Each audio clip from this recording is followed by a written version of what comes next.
You guys, I'm shocked by this news. So let me set the stage for you guys. I'm at PT, I'm rehabbing my knee, doing my dry needling, my squats, my lifting, all this stuff. And I get an ESPN notification come across my phone that says Wnba becomes the first player known to... All right, here's the shocker. The president of the WNBA Players Association just signed with a Saudi-backed league that's actively trying to undermine the WNBA. And she made this move right in the middle of what could be the most crucial contract negotiations in the history of women's basketball. You're probably sitting there thinking, wait, what just happened? This is insane. Because what Wnba just did isn't just a personal decision. It sends ripples across the entire league. Every player feels the impact, and by the time we break this down, you'll see why this could be the tipping point that changes everything. But here's the part almost nobody is talking about. Will rival the WNBA. It's a 5v5 league. It is backed by Saudi Arabian money. So essentially a lot of money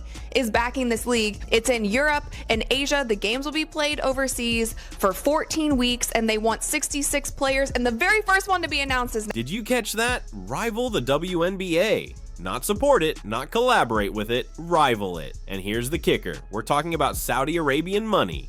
And the same money that lured top golfers from the PGA, basically saying, we don't care if fans tune in, we'll pay you anyway. I'll break down those figures in a moment, but first, you need to understand what's really going on at the negotiation table right now. Because it's not just Nneka who's caught in a conflict of interest. Every single person negotiating for the players has stakes in other leagues. Brianna Stewart and Nafisa Collier co-founded Unrivaled, and Kelsey Plum also owns equity in it. Then you've got Elizabeth Williams, Brianna Turner, and Aja Wilson, all invested in Athletes Unlimited, another offseason league. So when WNBA owners say, we'll give you more money, but you can't play in off-season leagues, ask yourself, what do you think happens next? Said in an interview with the Associated Press, she said that the compensation package was key to her signing with Project B. She said it's not something that's usually offered to us, and by us, I mean women athletes. So for there to be an entry level of equity across the compensation package was the real game changer.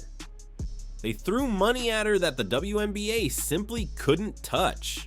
But here's the real twist. Project B isn't just offering bigger paychecks. They're handing players equity stakes in the league itself. Sounds incredible, right? Well, not so fast. I've dealt with equity deals before, and there's a side nobody's talking about. You can't just cash out whenever you want. For real money, the company has to succeed, either sell or go public. And even then, we're talking about tiny slices of a slice, not the huge ownership people imagine. And yet, the wildest part of this whole situation is still coming. But they have promoted themselves as a league that wants to rival the WNBA. When Unrivaled was coming out with their league, they always said that they don't want it to compete with the WNBA. It is something that's completely different. It's 3v3. It's all of these things. That was that. And the WNBA still doesn't like that, okay? Do you think for 1 second that the WNBA... Did you catch what she just said? She framed this as just another opportunity, like the WNBA is only one of many options now. And honestly, she's not wrong, but here's the problem. When you're the president of the Players Association, your job is to fight for better deals for everyone in the league. Yet if you've already secured your own payday with a rival league, that unity disappears. The leverage vanishes. And the players who need the WNBA the most, they're the ones left in the cold. I'm talking about the hardship contract players, the middle tier athletes whose dream is simply to play professional basketball in the US. Project B isn't offering opportunities to them. They're only targeting the top 66 players. So if the WNBA season is locked out because negotiations collapse, where do the rest of these players go? Nowhere. And that's when this whole situation takes a much darker turn. Backed by Saudi money, no other league is going to be able to compete, even the WNBA. No other league is going to be able to compete with the amount of money that they will pay players. And the thing is, they will pay these players and they don't care if the league ever profits. They don't care if people watch. They don't care if people tune in. They don't care if there's butts in seats. They're gonna... Let me break down exactly what happens when Saudi money enters a sport.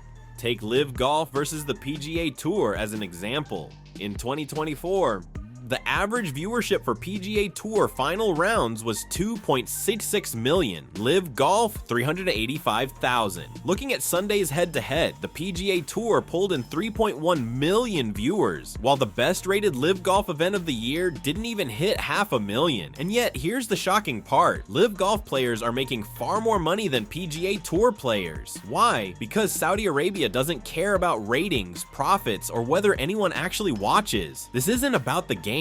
It's about sports washing, using athletics to polish their global image. And if you think I'm exaggerating, just wait until you hear what's already been revealed about Project B's structure and payout format. Project B, which intends to stream its games, will see players competing on a traveling circuit just like golf, tennis, and auto racing. I'm sorry, this is just crazy. Like, we haven't seen anything like this in professional sports, okay? We truly haven't. We want premier cities, and our goal is to create an F1 style. Project B is aiming for an F1 style global spectacle, traveling to major cities and crowning a world champion. Jess, they're literally trying to reinvent basketball on a global stage. You might be thinking, what's the harm? More opportunities for women athletes, right?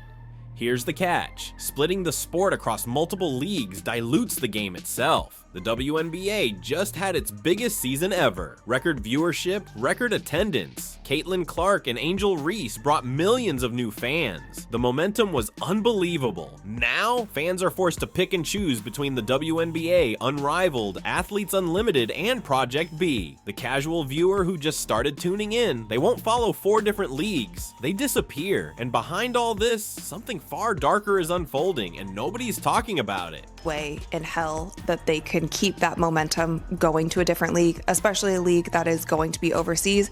Yes, you might get some global basketball fans involved, but I personally just don't see it. And so I don't blame the players for taking the money, but if anybody thinks that this league is just going to immediately rival the WNBA and put up crazy, like I said, the results of this league don't matter. So I don't know how this affects the WNBA. Did you hear what she just said? Basketball has never been just a game. That's Candace Parker, one of the all-time greats in WNBA history, publicly backing Project B. For years, players have carried the sport without a real stake in its future. What she's basically saying is, the WNBA has failed women's basketball. And you know what? She might not be wrong, but here's the twist. When legendary players openly support a rival league, what message does that send to WNBA owners at the negotiation table? It screams, we don't need you anymore. We have other options. That's exactly the leverage players want, right? Force the WNBA to pay up or risk losing their stars. Except there's a huge flaw in this plan, and it's about to backfire on everyone. It's those players who are coming in on hardship contracts. It's those players who want to stay in the States and their dream was to play for the WNBA. Like, those are the players who are most affected if the WNBA season stalls, if the WNBA season locks out. This Project B is talking about the top 66 players. I doubt that they care about some hardship. Let's talk about the players we never hear about. This is the part that really hits hard. While Nneka Ogwumike is locking in her Project B deal, Breanna Stewart is building her unrivaled empire, and other stars are stacking equity in multiple leagues. There are players fighting just to stay on a roster. These are the athletes on hardship contracts, called up for a few games and then sent back down. Their entire income depends on making a WNBA roster. If the season gets locked out because negotiations fall apart, these players have nowhere to turn. Project B isn't reaching out. Unrivaled isn't offering them equity. They're just left behind. Their dream dies. All because the stars at the negotiation table are focused on their own side deals instead of the collective good. And here's what makes this situation even more heartbreaking. Promotes their league as the rival league to the WNBA. And again, I don't know what's going on behind the scenes. It could be getting so bad that Nneka's like, you know what? Everybody else at this table, all of these women that I have been fighting for, everyone else at this table is signed with somebody else. Why can't I? Why can't I take a bigger paycheck? Everyone else at this table has signed with someone else. Why can't I? That's the mindset behind Nneka's choice. And honestly, it makes sense. Look around that negotiation table. Every other player representative already has a backup plan. Why would you be the only one taking the risk? Why fight for a better WNBA deal when everyone else has already hedged their bets? It's classic game theory, the prisoner's dilemma playing out in real time. Everyone pursuing their own self-interest ends up creating the worst possible outcome for the group. But here's the part that's completely mind-blowing, and something I only realized while digging into this. Because now all of these players have equity and stake in these other leagues, and it's always been like this, and we've talked about it. I'm sorry if I'm rambling at this point, but I'm trying to wrap my mind around how any of this makes sense. Does this give them more leverage now? Does it make the conflict of interest worse? And my mind's kind of going to like, yeah, it makes it a bigger. This just amplifies the conflict of interest. Picture this, the WNBA says, fine, we'll give you higher salaries, better revenue shares, all the demands, but you can't play in off-season leagues. Every single person at that negotiation table already has stakes elsewhere. Neka with Project B, Brianna Stewart, who literally founded Unrivaled. Accepting that deal would mean breaking contracts or walking away from equity stakes. Neither is an option. So what's left? Push for a deal that allows off-season play, or let negotiations collapse and play in their other leagues anyway. If the WNBA season gets locked out, Unrivaled and Project B benefit massively. More players available, more attention on their leagues, and the WNBA loses all the momentum it just built. And you know what just hit me? This might have been the plan all along. Very interested to know who those other players are. I would be very interested to know if Angel and Sabrina are one of those two players because they chose not to play in Unrivaled. What if Angel Reese and Sabrina Ionescu are among those next big Project B signings? Project B has already hinted at other players joining, but no names have been revealed yet. Everyone assumed Angel and Sabrina were just taking the offseason to rest and recover. But what if the real reason they turned down Unrivaled this season is because Project B made them offers they couldn't refuse? Think about it, Angel Reese and Sabrina Ionescu are two of the biggest stars in women's basketball right now.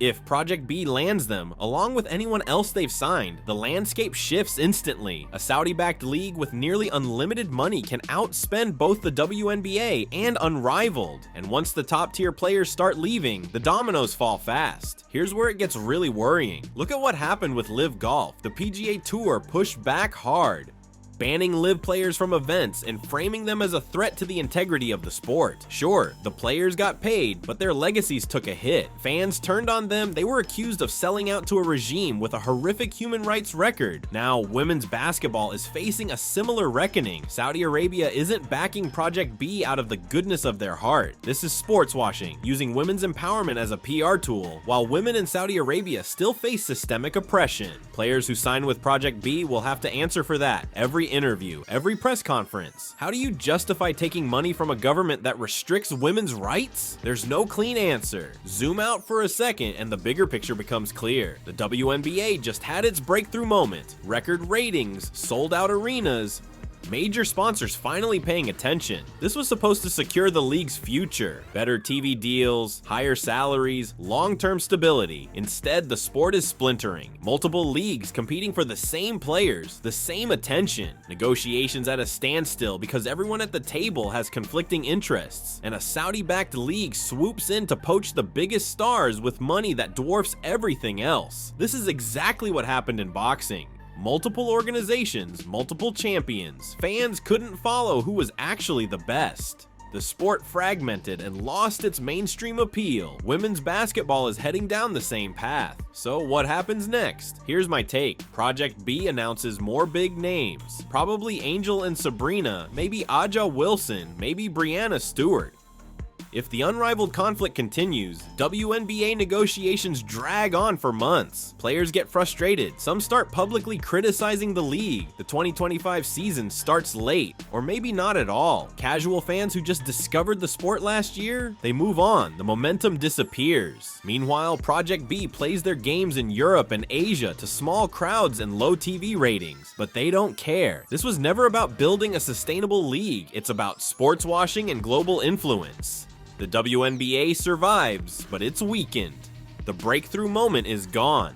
The stars are scattered across leagues, and the middle-tier players who needed this momentum the most are the ones paying the price. Unless something changes. Unless the players at the negotiation table realize they're about to destroy the league they claim to be fighting for.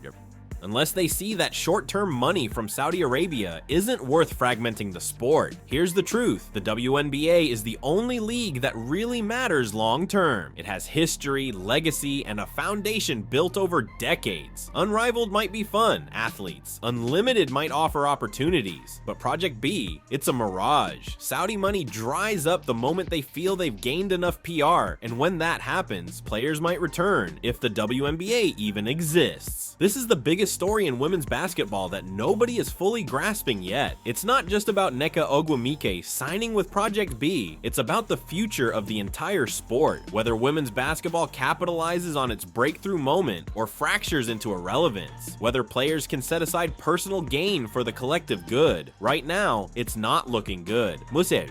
But we'll see what happens when Project B announces their next signings. We'll see how WNBA negotiations unfold. We'll see if players realize what they're about to lose before it's too late. So what do you think happens next? Does the WNBA survive this? Drop your predictions below.